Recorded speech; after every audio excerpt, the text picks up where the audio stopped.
All right, welcome to another deep dive. You know how this works. You send us the sources and we dig in, pull out the really interesting stuff, and make sure you don't have to go through it all yourself. Right, we try and make it as painless as possible. You're looking for those aha moments, right? Those insights that make you think about things in new ways, but, without having to spend hours and hours sifting through every Yeah, data. exactly, that's the goal. Efficiency and knowledge, all in one package. So for this one, we're diving into excerpts from the Dele Momodu story from the Honest Bunch podcast.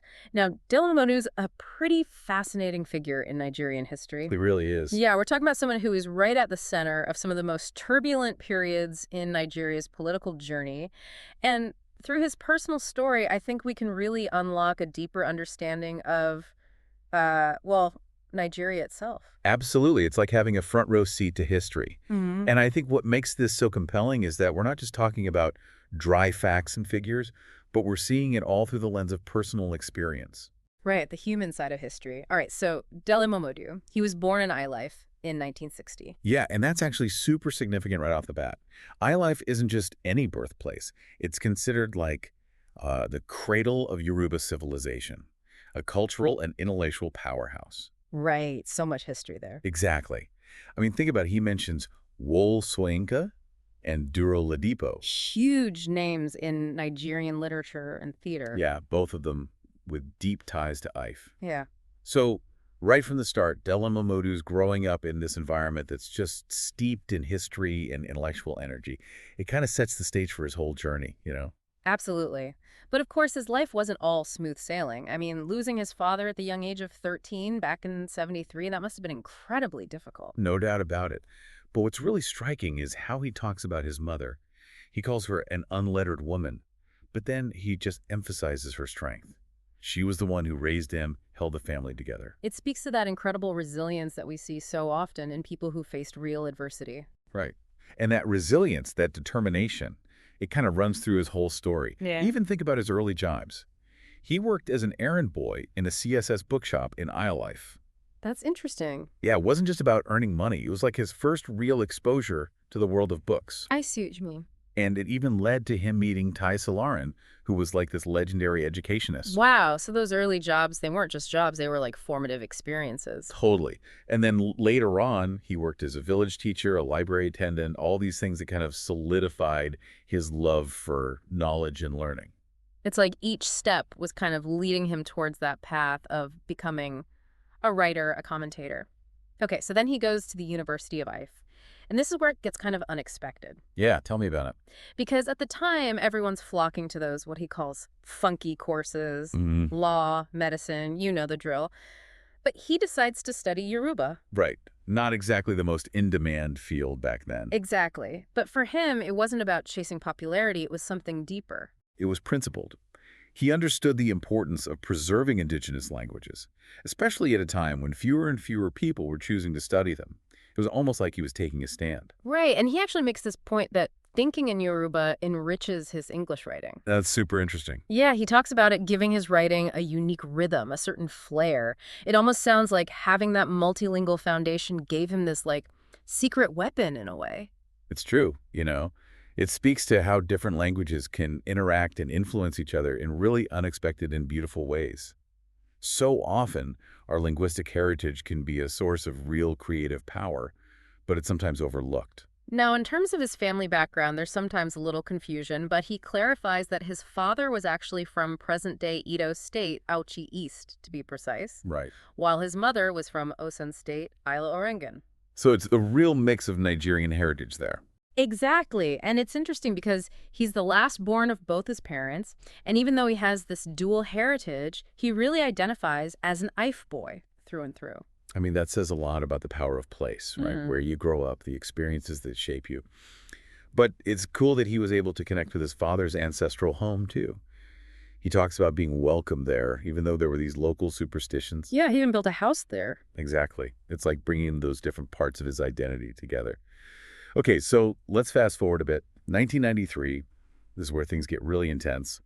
Nigeria is on the verge of what could be a huge step towards democracy. He's recently married, December 1992. Right, so he's just starting this new chapter in his life, and then boom, this massive political earthquake hits. The June 12 elections, the annulment, the whole thing. And he's right in the thick of it. Oh yeah, deeply involved in the MKO Abiola campaign. And their connection was obviously very strong. He calls Abiola daddy, so clearly there was a lot of respect and affection there. Definitely more than just a political alliance. It sounds like there was a real personal bond. And Abiola seems like he was a really fascinating character. He tells the story about his wedding reception where Abiola was singing Christian songs and just showering guests with money. Wow, that's a pretty vivid image. It just paints a picture of Abiola as this larger-than-life personality, almost theatrical in a way. Yeah, and that kind of generosity is something that seems to have really stuck with Dele Momodu. He talks about it with a lot of warmth, you know? Yeah. It's almost like a glimpse into a different side of politics, one where personal relationships and loyalty really mattered. Absolutely. So committed to the campaign was he that he even brought people from Classic magazine where he was working at the time to help launch a new publication for Abiola. It was going to be huge. Yeah, but then they got so swept up in the campaign that it never really took off. That's how it goes when you're in the middle of a historical moment, I guess. Yeah. And here's the crazy thing. He actually missed the election itself. I know, right? Talk about irony. He was in Vienna for the Bruno Kreisky Award ceremony for Gani Yenmi, which is on June 9th, just a few days before the election. So he's monitoring it all from London, feeling super optimistic because it looked like Abiola was going to win. But then... Then reality hits. Yeah, he gets this warning from a contact back in Nigeria. Saying the military's not going to concede, no matter what the results are. Which is just, I mean, talk about a gut punch. It's crushing, right? And it just shows how fragile those early steps towards democracy really were. But he doesn't give up. He comes back to Nigeria, and he's working with Tell magazine. Which was operating like completely underground at that point. Yeah, in the bush, as he calls it. Imagine the risks they were taking just to get the truth out there. It's amazing. And of course, eventually he gets arrested. Yeah, he talks about being a wanted man, his experience at Alagbon, that notorious police headquarters. I mean, what he describes is just horrific. They were deliberately deprived of food, water, just basic human necessities. It was clearly designed to break them, to silence them. Yeah, and then there's this chilling warning he gets about not being taken to Abuja. It's almost like there's this unspoken understanding that if you go there, you might just disappear. He was moved to Ikoyi, Kirikiri. Kirikiri. It almost sounds mythical. It does. But of course it was anything but. He talks about life inside. They called it the Kalakuta Republic. It's almost like they created this little society within the prison walls with their own rules, their own hierarchy. It's fascinating, right? Like even in that oppressive environment, there's this human instinct to create order, community. He describes the initiation rituals, the farewell to Nigeria, the rules, the head knocking. I mean, it's also symbolic. And just the constant physical hardships like the mosquitoes. Oh, God, the mosquitoes. It's relentless. It's a reminder of how grim those conditions really were. And then he talks about the bribery, how pervasive it was, even within the prisons. It just highlights that corruption, how deeply ingrained it was in the system. Yeah, and I think there's this real sense of disappointment when he reflects on it all. The suffering he endured, the sacrifices that were made, especially because, you know, he sees some people who went through similar things, and then later on, they end up benefiting from government positions. It's like they got to reap the rewards while he was left behind. Exactly. It kind of raises those questions about, you know, who gets to benefit from these struggles, from these sacrifices, and his disappointment that the democracy they fought for, that it hasn't fully lived up to its promise. I think it's a feeling that a lot of Nigerians can relate to. When he's released, he goes straight to Abiola's house. But then some people in the movement start spreading rumors that he's a spy. It's just heartbreaking, isn't it? Yeah, this kind of paranoia, it can really tear a movement apart. Absolutely. And it just shows the toll that that kind of pressure, that constant fear can take on people. And it wasn't just him. Even Abiola was aware that he was being watched in his own home.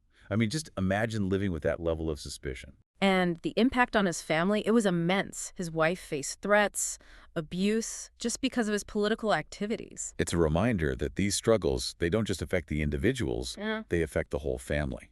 And again, he just emphasizes his wife's unwavering support, just how strong she was throughout it all. It's incredible.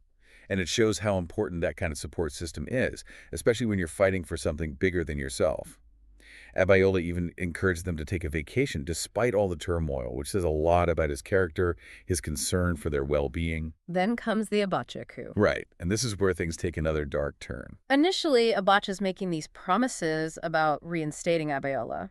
And Abiola seems to actually believe him. He's calling Abacha a pro-democracy soldier. It just shows how easily people can be deceived in these situations. Especially when you're dealing with someone like Abacha, who is very calculated, very good at presenting a certain image. It was a major miscalculation on Abiola's part. So there's this meeting after the coup, and even some of Abiola's inner circle are advising him to cooperate with Abacha. Abiola is requesting copies of his pre-coup speeches. It almost sounds like he's trying to figure out how to navigate this new reality. It's like he's trying to, I don't know, maybe buy himself some time or figure out what his options are. It's a really tense period. But then Dele Momodu learns from Abiola's VP candidate that Abiola is actually planning to step down. Really? So he's completely changing course.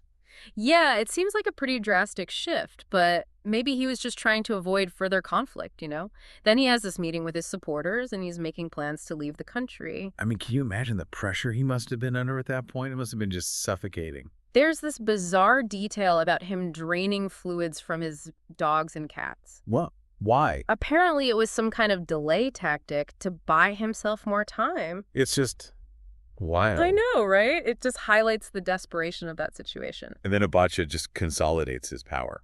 And he does it with the support of some people who were previously pro-democracy. It just shows how quickly loyalties can shift, especially when there's power to be gained. Yeah, it's pretty disillusioning. It makes you wonder if those principles were ever really there in the first place, That's the cynical view, I guess. Mm-hmm. But in the end, it's Abiola who makes this really bold move. He declares himself president on the anniversary of June 12, 1995. Wow, that's powerful. And then he goes into hiding. I mean, it was a huge risk, but it also shows his unwavering commitment to that democratic mandate. He wasn't going to just give up. They try to keep him safe, but ultimately he's arrested. It just shows the ruthlessness of the Abacha regime, their determination to crush any opposition. Then Dele Momodu gets this smuggled letter from Abiola asking him to visit in disguise with recording equipment. I mean, talk about a dangerous mission. It's almost like something out of a spy movie. But that's the kind of loyalty and courage that he had. He was willing to risk everything for Abiola. Sadly, he gets intel about a planned arrest for treason, so he's forced to flee into exile. Treason. That's a death sentence. Exactly.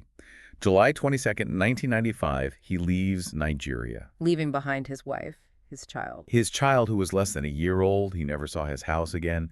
He talks about the emotional pain of leaving, not knowing if he'd ever see his family again. I mean, just the sheer human cost of all of this is immense. It's hard to even fathom. And his journey, it took him through Cotonou, Togo, Ghana. It must have been terrifying. Eventually, his wife and son join him in London. I can't imagine what that reunion must have been like. So he's in London now, completely uprooted, starting from scratch. He went from this comfortable life in Nigeria. His wedding in '92 was this huge social event. He was a successful consultant. To exile. To exile, yeah. A huge adjustment. His cousin gives him this advice.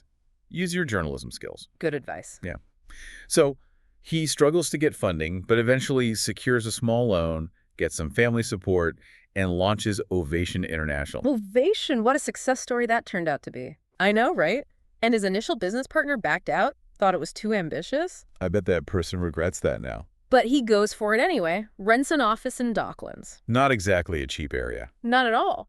And then, get this, the day they move in, there's an IRA bomb that goes off nearby. Oh, wow. But luckily, their building was bomb-proof. Talk about a sign, right? Seriously, what a way to start a new venture. And Ovation just took off. Yeah, it attracted all these prominent figures.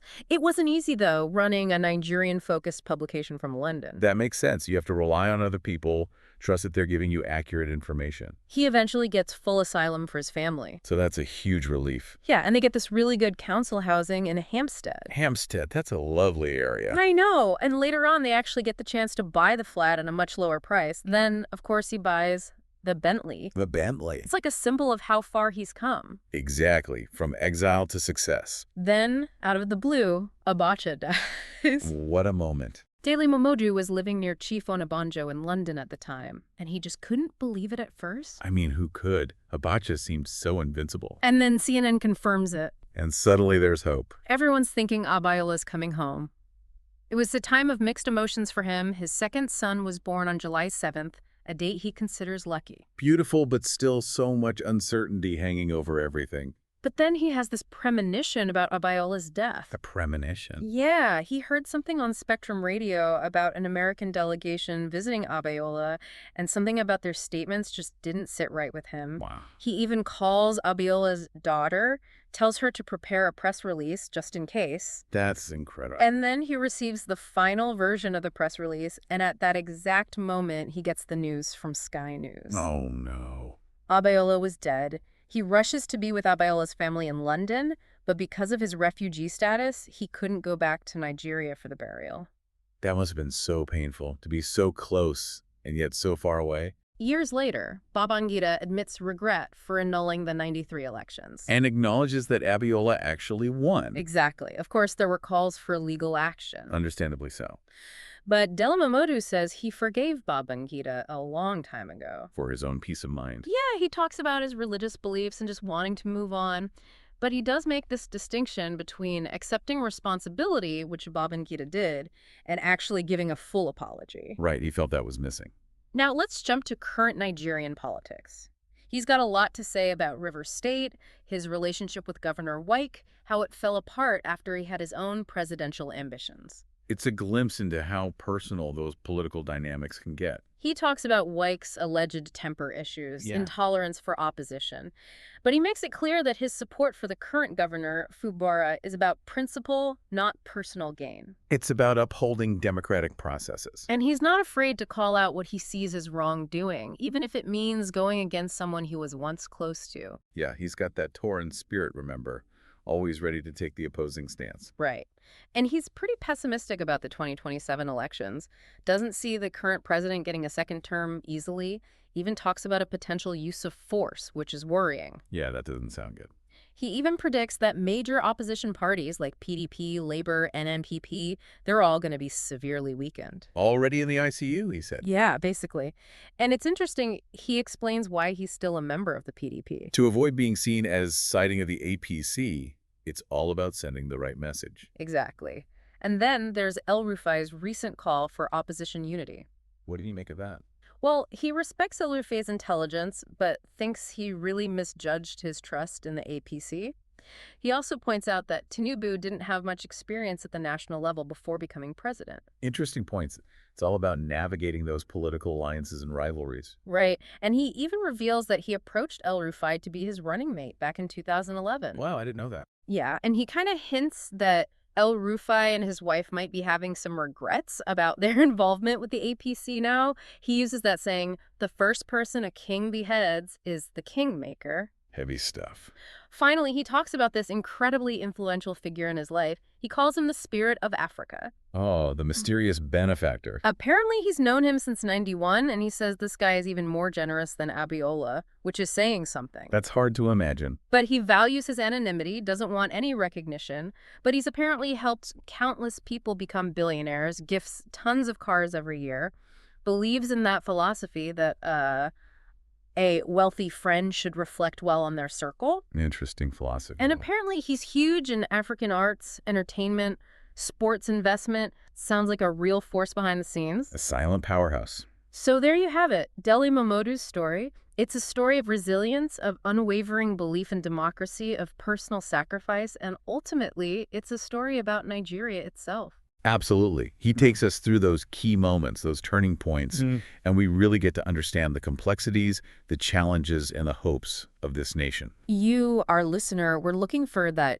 deep dive, that rich and nuanced understanding without getting bogged down in the details. And I think we've accomplished that. It's definitely a conversation that leaves you thinking. It does. The struggle for democracy, the role of individuals, the impact of political systems, it's all in there. And I think Dele Momodu's story really highlights the importance of principled leadership and the need to learn from the past as we move forward. So thanks for joining us on this deep dive. Keep exploring, keep questioning, and until next time, keep those sources coming. We'll be here, ready to dive in.